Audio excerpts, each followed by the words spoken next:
नमस्कार, खबर स्तंभ में एक बार फिर आपका स्वागत है। पिछले एपिसोड में हम सभी सीएनटी पर चर्चा किए थे, सीएनटी आखिर है क्या, और आज फिर हमारे साथ हैं एडवोकेट प्रकाश रंजन जी। कि पिछले एपिसोड बहुत अच्छा रहा, इस एपिसोड और खास होने वाला है, जिस विषय पर हम लोग बातचीत करेंगे। डीड, दो डीड हम लोग जमीन खरीदते हैं तो डीड एक बनता है। कभी कभी आप ये देखते हैं कि किसी और के पास वो डीड बन जाता है। तो इसी पर आज हम चर्चा करने वाले हैं। प्रकाश जी, ये डीड क्या है? सबसे पहले देखिए, डीड मतलब ट्रांसफर ऑफ प्रॉपर्टी एक्ट में सेल एक जगह है, मतलब खरीद बिक्री। तो खरीद बिक्री करने के लिए डीड, जिसको लोग केवाला बोलते हैं।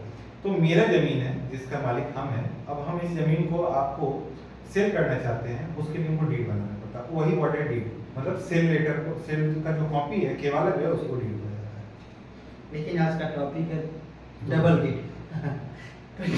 डबल डीड ये क्या है और कैसे बन जाता है? देखिए, जमीन में जैसे जैसे लालच बढ़ेगा वैसे वैसे इस तरह का समस्या आएगा ही आएगा, क्योंकि लोग जमीन के लिए बहुत ज्यादा जो है ना, जमीन पर पैसा बहुत मिलता है, आपके साथ लाचारी बहुत है, आपको लगता है जमीन से कैसे भी पैसा कुछ मिल जाए, और मोटा पैसा मिलता है, बहुत भारी रकम मिलता है, इसलिए लोगों को लगता है कैसे भी बेईमानी भी करके हम किसी तरह से बेच दें। देखिए, बहुत सारा केस इस तरह का आ रहा है जहां पर दो डीड हो जाता है, मतलब दो लोगों के पास डीड है। अब समस्या ये है कि दो लोग जमीन को खरीदे हैं और दोनों लोग बोले कि ये जमीन मेरा, लेकिन जमीन तो एक है, तो किसी एक को ही मिलेगा, दोनों को तो मिल नहीं सकता। ऐसी परिस्थिति में एक जो विषय है कि जो बेचने वाला व्यक्ति है, अब मेरे पास 10 डिसमिल जमीन है, उसमें से 2 डिसमिल जमीन मेरा एक बेटा किसी को बेचा, खतियान मालिक हम थे, एक बेटा किसी को बेचा, और वही बेटा उसी जमीन को दोबारा बेच दिया, क्योंकि उसमें 8 डिसमिल जमीन बचा हुआ था। जमीन तो 10 डिसमिल था, 2 बेचा था, फिर 2 बेच दिया और उसी जमीन को बेच दिया वो। अब एक ही आदमी को एक ही टाइटल से एक ही जगह पे 2 जमीन हो गया। ऐसी परिस्थिति में जिसका पहला डीड हुआ है वो उसका मालिक होगा, इसमें कहीं कोई सवाल नहीं है। व्यक्ति वही हो और जमीन वही हो, तो जिसका पहला डीड है वही उसका मालिक होगा, इसमें कोई सवाल हो ही नहीं सकता। कोई कितना भी लड़ने का प्रयास करे, वो एक लिटिगेशन क्रिएट कर सकता है, मतलब हम दबंग है, डीड ले लिए, जाके चढ़ गए कि भैया हम 10 लाख रुपए लगाए थे, आपको 1 करोड़ रुपए चाहिए, ऐसा बहुत सारा समस्या आता है। लेकिन जो पहला डीड है, अगर सेम नेचर में खरीदा हुआ है, तो पहला जो डीड मालिक है वही उस जमीन का मालिक है। कहने का मतलब ये है कि अगर जमीन का 2 डीड बन गया है तो 2 लोग हैं, तो पहला सबसे पहले जिसका डीड हुआ होगा वो जमीन का हकदार है, बाद में जो खरीदा है उसका नहीं। इसमें हम लोग टाइटल शब्द को साइड किए हैं। ये शब्द क्या शब्द आया कि अगर सेम व्यक्ति जमीन को बेच रहा है। अब क्या होता है कि एक समस्या क्या होता है कि हम लोग फ्रॉडनेस भी करते हैं। हाँ, फ्रॉडनेस करके क्या होता है कि जमीन मेरा है और 1 एकड़ जमीन है, और हमने क्या किया कि हमने उसमें से 10 डिसमिल मेरा था, मतलब हमारे जो हिस्सा था, हम लोग पोता लोग हैं, मेरे दादा का जमीन है, उसमें 10 डिसमिल मेरा था, हमने क्या किया 10 डिसमिल जमीन को बेच दिया। अब जो है दूसरा आदमी फिर 10 डिसमिल को किसी और को बेचना, ठीक है, तो तरीके से दोनों का अलग अलग हुआ। लेकिन जब क्या है कि कोई आदमी डबल बेच देना चाह रहा है, मतलब उसमें से किसी के मन में लालच आ रहा है, तो वहां पर टाइटल का लड़ाई होता है कि वो जमीन का असल में मालिक कौन है। और वही 26 जो है ना, कोर्ट में बहुत सारा चलता रहता है टाइटल का लड़ाई, कि अब जमीन का असली मालिक कौन है, जब डबल डीड हुआ और टाइटल सही नहीं था। बहुत टाइम क्या होता है, ऐसा भी होता है कि गलत वंशावली बनाकर कोई दूसरा व्यक्ति जमीन बेच दिया। अच्छा, कानून की नजर में वो जमीन बिक गया, चूंकि उसका पैसा जमा हो गया, ना रसीद खुल गया। अब वहां पर क्या है, जो ओरिजिनल मालिक था वो भी उस जमीन को बेचा, लेकिन आप बाद में बेच रहे हैं, लेकिन टाइटल आपका सही है। तो टाइटल का भी एक विषय आएगा। टाइटल अगर नेचर सेम है वहां पर तो चलो पहला डीड है, लेकिन अगर गलत टाइटल से खरीद बिक्री हुआ है तो ऐसी स्थिति में जिसका टाइटल सही होगा जमीन उसको मिल जाएगा। मतलब जमीन का टाइटल होना चाहिए कि वो टाइटल हमारा है और उसी टाइटल के माध्यम से हम जमीन को खरीदते हैं। ऐसा भी होता है कि बहुत सारे लोगों को टाइटल है ही नहीं। जैसे अगर हम कोई जमीन को ट्रांसफर कर रहे समझना चाहेंगे कि टाइटल लोगों को समझा दीजिए कि टाइटल बहुत जरूरी सवाल है, यह लोगों को समझना चाहिए। देखिए, टाइटल हम लोग कभी है क्या टाइटल, ये देखिए अब इसमें पर्सनल लॉ को समझना होगा। जैसे हिंदू में लड़का लड़की सभी को बराबर का अधिकार है। 1905 मतलब 2005 में जो बाद में अमेंडमेंट हुआ का, उसमें क्या है, लड़का और लड़की को दोनों को बराबर का अधिकार है। लेकिन जब हम आदिवासी की बात करेंगे, वहां पर लड़की को अपनी जमीन पर अधिकार ही नहीं, अगर वो बेच रही है तो फ्रॉडनेस हो जा रहा है, क्योंकि उसको अधिकार है ही नहीं। वहीं अगर हम मुस्लिम की बात करें, वहां तीसरा चीज हो जा रहा है, वहां 2/3 1/3 का स्थिति है, ठीक है, 2/3 का बात हम कर रहे हैं। तो ऐसी स्थिति में क्या हो रहा है कि अगर कोई मुस्लिम विडो है, अब उसका बच्चा नहीं हुआ था, तो बच्चा नहीं हुआ था तो ऐसी स्थिति में उसको क्या होगा, 1/4 जमीन मिल रहा है।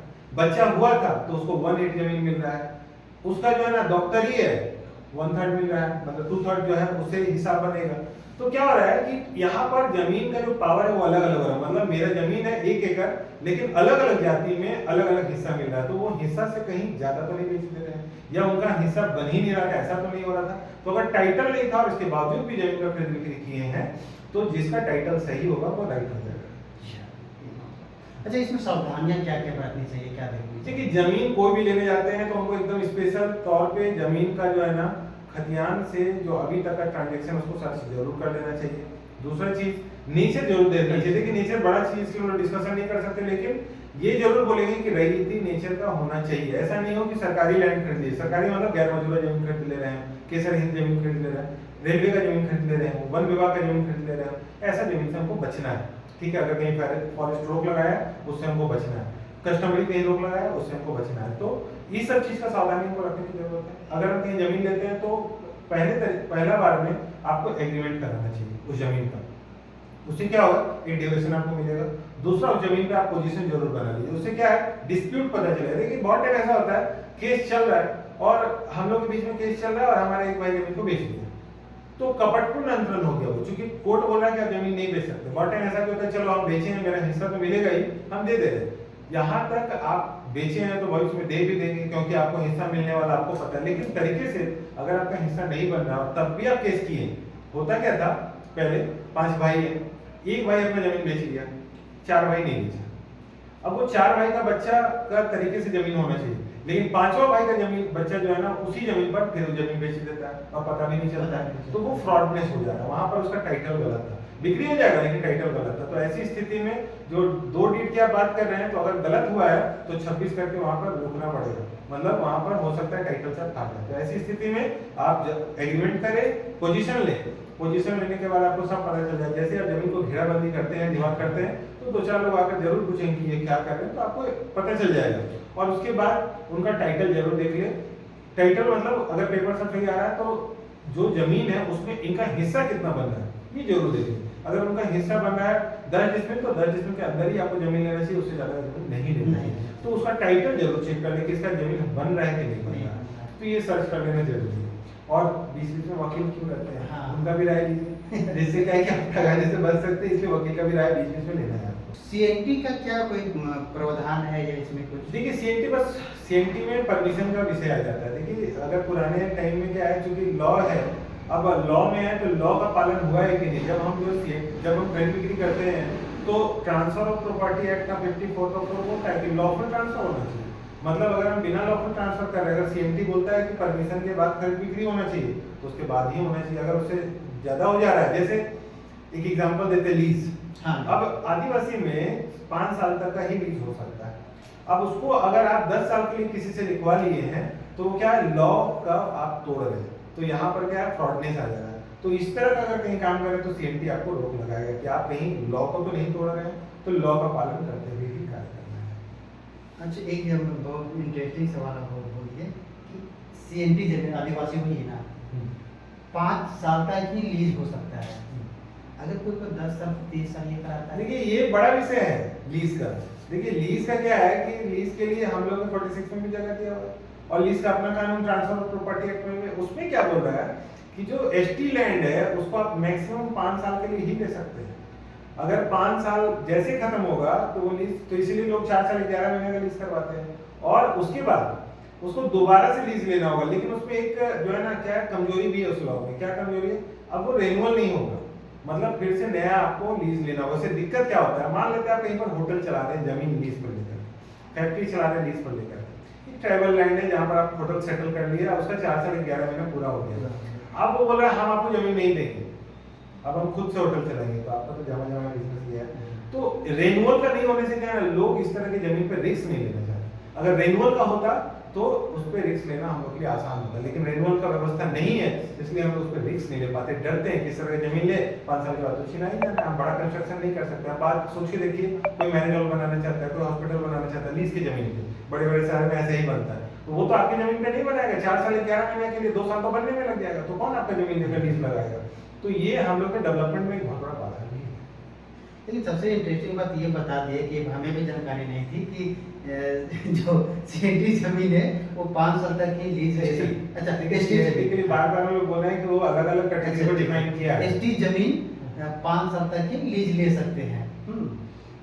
अगर कोई ले रहे होंगे जिससे सब थोड़ा सावधान रहे और जानकारी जो जानकार व्यक्ति है वकील वकील से पूछ ले, नहीं तो फंसने वाला काम आगे ना करें।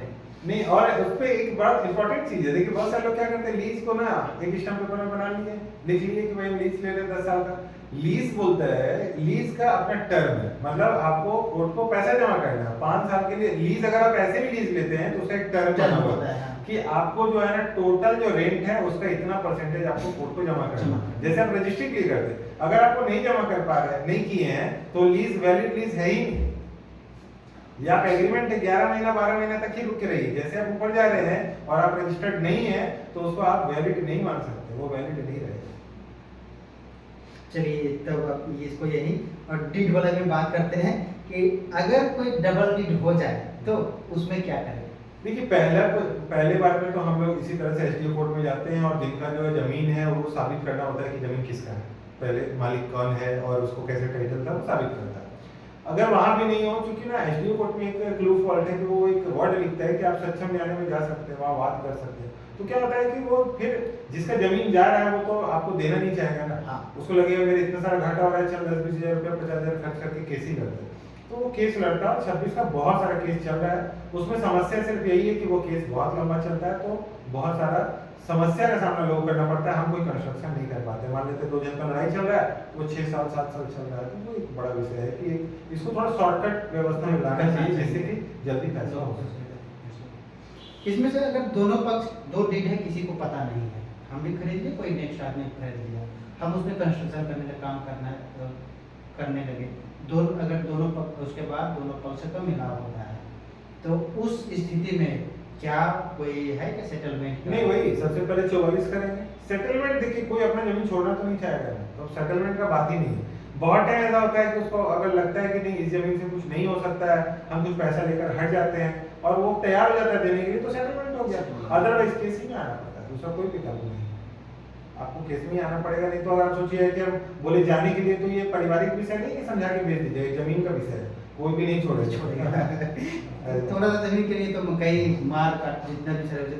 इसमें से एक हमारे और एक क्वेश्चन है जो हमारे लोग नज़दीकी उसका है, उसका मामला भी इस तरह का घटा हुआ है। अगर लड़कियां थी उनकी, मतलब एक पिता उनकी 2-4 लड़कियां थी, उनका बेटा भी नहीं है, और उसका फॉल से कोई बेटा बन करके उस जमीन को बेचता है, तो क्या लड़कियां हक जमा सकती हैं? देखिए फॉल्स वर्ड है ही नहीं, कोई फॉल्स कर रहा है तो वो फॉल्स है, उसको तो आप उसमें हक का बात ही नहीं, वो तो गलत डीड हो गया ना, वो तो फॉल्स हो गया। वो आप डीड कैंसिलेशन के लिए डाल सकते हैं, जनरली आयुक्त को पावर होता है डीड कैंसिलेशन के लिए, लेकिन आयुक्त नहीं भी किए तो आप कोर्ट में आके कैंसिल करवा दिए डीड को। मामला ये है इसमें थोड़ा सा कि वो जैसे ऑनलाइन जो भी होती है उसमें सारा चीज चढ़ा हुआ है उस लड़के के नाम पे, जैसे जो बेटा बन गया है, ठीक है, तो वो मामला खत्म हो सकता है? नहीं, अगर वो चढ़ भी गया किसी तरह से बेटा बन करके, तब भी आप केस करके उसको खत्म करेगा। टाइटल गलत हो गया, अब किसी का चढ़ गया है तो ऐसा थोड़ी कि जमीन का मालिक हो जाए, जमाबंदी चढ़ गया, लेकिन जमाबंदी का क्या है, उस समय के पोजीशन को देख करके वो जमाबंदी को दे देते कि भाई जमाबंदी आपका हो गया। लेकिन अगर टाइटल गलत हो गया है या कहीं फ्रॉडनेस हुआ है, आप लोग को पता है कि बहुत सारी जगहों पे इस तरह की जगहों में पैसा भी बहुत चलता है, तो अगर कहीं फ्रॉडनेस हुआ है तो वो फ्रॉडनेस है, आप उसका टाइटल 20 साल के बाद लड़ करके भी जमीन अपना वापस ले सकते हैं। ये जमीन ऐसी चीज है कि अगर 40 साल पहले कोई फ्रॉडनेस हुआ था, कोई गलत रजिस्ट्री हो गया था, तो आप आज चैलेंज कर सकते हो उसको, ये जमीन है। इसलिए जमीन में कोई भी किसी का जमीन ले नहीं सकता है तरीके से। अगर लड़ने देखिए होता क्या है, हम लोग डर जाते हैं, और इस लाइन में बहुत सारे दबंग लोग भी आ गए हैं, इसलिए लोगों को डर लगने लगा कि हम कैसे बोले। लेकिन तरीके से अगर कोई 30 साल पहले 40 साल पहले भी कोई फ्रॉड रजिस्ट्री हुआ था, उसको भी अभी कैंसिल कर दिया जाएगा।